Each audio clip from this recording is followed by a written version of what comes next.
Subscribe करें forever take YouTube channel को latest video updates हासिल करने के लिए। और दोस्तों, जब गोदरेज के डीसी इन्वर्टर एयर कंडीशनर के डिस्प्ले पे E6 एरर कोड आ जाए तो ये इसका क्या मतलब होता है और ये क्यों आता है, तो जानिए इस वीडियो में कि इसकी वजूहात क्या है और इसका हल क्या है। तो वीडियो को शुरू करते हैं जी। और दोस्तों, जब ऐसी सिचुएशन आ जाए और इस E6 जो है यूनिट पे आए तो देखें, सबसे पहले आपने क्या काम करना है कि जो ये देखें LNS है, यहाँ पे आपने इलेक्ट्रिक चेक कर लेनी है। तो देखें, जैसे कि हम चेक कर रहे हैं टेस्टर के साथ और मल्टीमीटर से भी आप चेक कर सकते हैं। तो देखें, जो लाइन है वहाँ पे फेज़ आ रहा है, देखें टेस्टर जो है ऑन हो रहा है और न्यूट्रल और इस पर किसी किस्म की कोई चीज़ नज़र नहीं आनी चाहिए। और देखें, ये जो आप अगर गौर से देखें तो ये सिग्नल वायर पर भी थोड़े से वोल्टेजेस नज़र आ रहे हैं जो कि ठीक है। देखिए, फ्लक्चुएशन हो रही है, इसका मतलब है कि यूनिट इस वक्त बेहतर काम कर रहा है और जो सिग्नल है वो भी आ रहे हैं। तो इसको हम मल्टीमीटर से भी चेक कर सकते हैं। और दोस्तों देखें, जो वोल्ट मीटर है उसको AC वोल्ट्स पे सेट कर लें। और देखें, अब हम आपको सप्लाई दिखाते हैं कि ये देखें, जो सप्लाई है LN पे टच किया तो देखें मीटर पे 226 वोल्ट्स आ रहे हैं। इसका मतलब है कि जो इंडोर है वो काम सही कर रहा है, उसकी जो स्विचिंग रिले है वो काम कर रही है। इसके अलावा सिग्नल पे चेक कर लें, सिग्नल को चेक कर लें। तो सिग्नल को चेक करने के लिए ऑलरेडी हमने वीडियो बनाई हुई है, लेकिन अगर आपने वो वीडियो नहीं देखी तो वो देख लें। लेकिन फिर भी हम यहाँ पे आपको बता देते हैं। देखें, तो यहाँ पे जब हम इसको टच करते हैं तो यहाँ पे किसी किस्म के वोल्ट नहीं है, और इसको DC पे कर लें तो ज़्यादा बेहतर होगा। देखें, हमने इसको DC पे कन्वर्ट कर लिया है तो वोल्ट्स नहीं आ रहे हैं, तो इसका मतलब है कि आउटडोर में मसला है। आप आउटडोर की तरफ जाएंगे। और आउटडोर में जाने से पहले मैं आपको ये भी बता देता हूँ कि बाज़ दफ़ा ऐसा हो जाता है कि यहाँ पे जो इलेक्ट्रिक आ रही है वो तो बिल्कुल ठीक है, लेकिन आउटडोर की तरफ जो है इलेक्ट्रिक नहीं जा रही होती है। तो इसकी वजह हो सकती है जो इनके दरमियान इलेक्ट्रिकली केबल लगी हुई है, इसकी वजह हो सकती है। तो सबसे पहले ये वायर्स को चेक कर लें। और बाज़ दफ़ा ऐसा भी हो जाता है कि वो कंटिन्यूटी भी दिखा रहे होते हैं, लेकिन अंदर से जब वायर जल जाती है तो वो इलेक्ट्रिक पास नहीं करती है। तो इसके लिए आपको मुकम्मल तौर पे वायर को चेंज कर लें, और चेंज करने के बाद उसको चेक करें तो ज़्यादा बेहतर होगा। और इसके बाद दोस्तों, हम आ जाएंगे आउटडोर की तरफ। तो देखें, आउटडोर में भी आपने क्या करना है कि मीटर को AC पे सेट कर लिया। तो यहाँ पे वोल्टेज चेक कर लेने पहले। देखें, जैसे कि हम चेक कर रहे हैं तो ये देखें, यहाँ पे लगाया तो देखें वोल्टेज यहाँ पे 224 आ रहे हैं। इसका मतलब है कि जो PCB है वो ऑन हो रहा होगा, और जो है वो उसके बाद वजूद भी ये कम्युनिकेशन एरर दे रहा है। तो यहाँ पे सिग्नल वायर में कुछ मसला हो सकता है। तो इसके लिए सिग्नल वायर पे देखें, चेक करेंगे जब हम वोल्टेज न्यूट्रल और S पे चेक करेंगे तो देखें, जब हमने लगाया तो यहाँ पे किसी किस्म का कोई वोल्ट नहीं आ रहा है, जबकि DC पे कर लिया तो देखें किसी किस्म का कोई वोल्ट नहीं है। इसका मतलब है कि सिग्नल वायर में मसला हो सकता है। दोस्तों देखें, इस तरह से अगर वायर जो है वो लूज़ कनेक्शन हो जाए, देखें जैसे कि ये लूज़ कनेक्शन है, तो फिर भी ये मसला कर सकता है।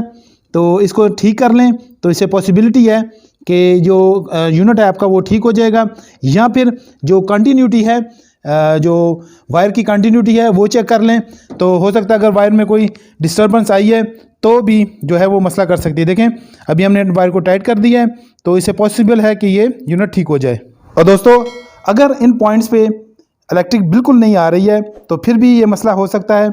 तो इसकी क्या वजह हो सकती है कि आपका इंडोर तो ऑन हो चुका है लेकिन आउटडोर पे सप्लाई बिल्कुल नहीं आ रही। तो उसके लिए क्या फ़ॉल्ट हो सकता है, तो ये इंडोर PCB का फ़ॉल्ट हो सकता है। तो आए हम आपको इंडोर खोल के और इसमें से PCB निकाल के तो आपको बताते हैं इसमें क्या फ़ॉल्ट होगा। अब देखें जी, ये PCB हमने खोल लिया है।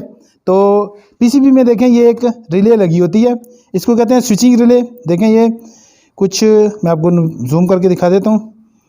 तो जी, ये देखें, ये रिले लगी है 20 एम्पेयर 250 वोल्ट्स AC पे ये लोड लेती है, और ये देखें 12 वोल्ट DC पे ये काम करती है। तो अगर ये किसी वजह से ख़राब हो जाए तो भी यूनिट जो है वो स्विचिंग नहीं करेगा, और इसके जो है वो आपको E6 एरर दे सकता है। और इसके लिए आपको क्या करना होगा, ये पॉइंट्स के चेक कर लेने हैं। अगर तो माइक्रो कंट्रोलर जो है इसका, देखें यहाँ पे माइक्रो कंट्रोलर लगा हुआ है, अगर यही इसको ऑन नहीं करेगा तो फिर भी ये मसला करेगी, फिर भी ये होगा। और अगर ये जो इसके अंदर ये IC लगे हुए हैं, देखिए ULN IC लगे हुए हैं, यहाँ से इलेक्ट्रिक जो है वो जारी होती है, ये स्विच कर रहा होता है। ULN जो IC है ये स्विच करता है इसकी रिले को। अगर ये किसी वजह से ख़राब हो जाता है तो फिर भी ये मसला कर सकता है। इसके अलावा ये जो रिले है ये ख़ुद ख़राब हो जाए, इसकी जो कॉइल है वो ख़राब हो जाए तो फिर भी ये मसला कर सकता है। और इसके अलावा इसके अंदर जो पॉइंट्स होते हैं उनके दरमियान कार्बन आ जाए तो फिर भी इलेक्ट्रिक अच्छे से पास नहीं होगी, तो फिर ये मसला आ सकता है।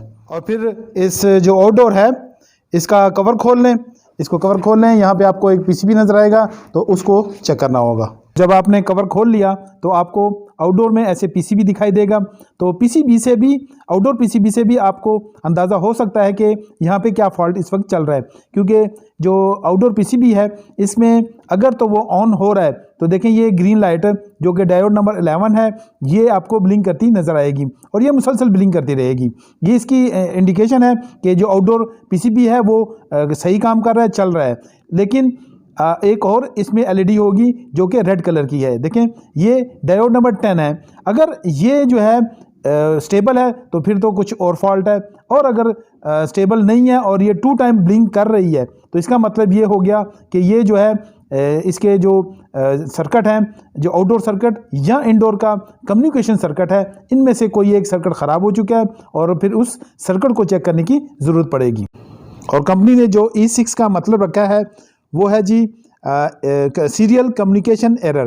तो जब भी ये फॉल्ट आएगा तो इसका मतलब ये होगा। और इसके अलावा मैं आपको ये भी बता देता हूँ कि जब आउटडोर का जो फ्यूज़ है सबसे पहले ये चेक कर लें कि ये तो ख़राब नहीं हो चुका। अगर तो ये ख़राब है तो सबसे पहले ये चेक करने वाला पॉइंट है। तो यहाँ से फिर स्टार्ट ले लें और आपको हम मुकम्मल तफसील दे दें। और दोस्तों तफसील में जाने से पहले आपसे हमेशा हम गुजारिश करते हैं कि अपना प्यार मोहब्बत हमसे शेयर कीजिएगा और इसके अलावा जो है वो फीडबैक भी ज़रूर दीजिएगा। और अपना प्यार मोहब्बत आप कैसे शो कर सकते हैं कि आप हमारे चैनल को सब्सक्राइब कर लें, इसको लाइक एंड शेयर कर दें, तो आप अपना मोहब्बत शो कर सकते हैं।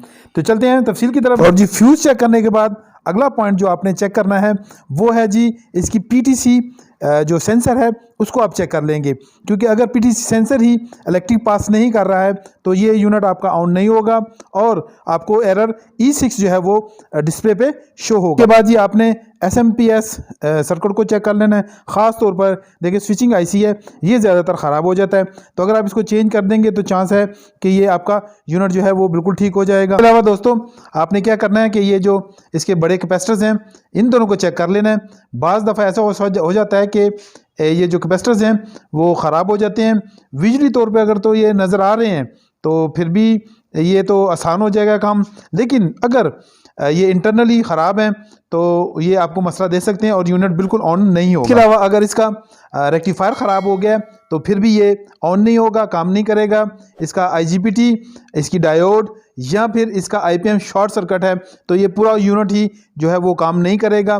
तो इसके लिए ये तमाम चीज़ें चेंज करने की ज़रूरत पड़ेगी। और दोस्तों इस PCB में आने वाले फ़ॉल्ट और इसके अलावा यूनिट में आने वाले जो मेन और बड़े फ़ॉल्ट हैं वो सब आपको हमने बता दिए हैं। तो इस तरह से आप यूनिट को दोबारा से वर्किंग कंडीशन में वापस ला सकते हैं। तो इसी तरह की इन्फॉर्मेशन और जानने के लिए तो हमारे चैनल को सब्सक्राइब ज़रूर कीजिएगा और मिलते हैं फिर से इसी तरह की एक और इन्फॉर्मेटिव वीडियो में। तो देखते रहें फॉर आवर टेक।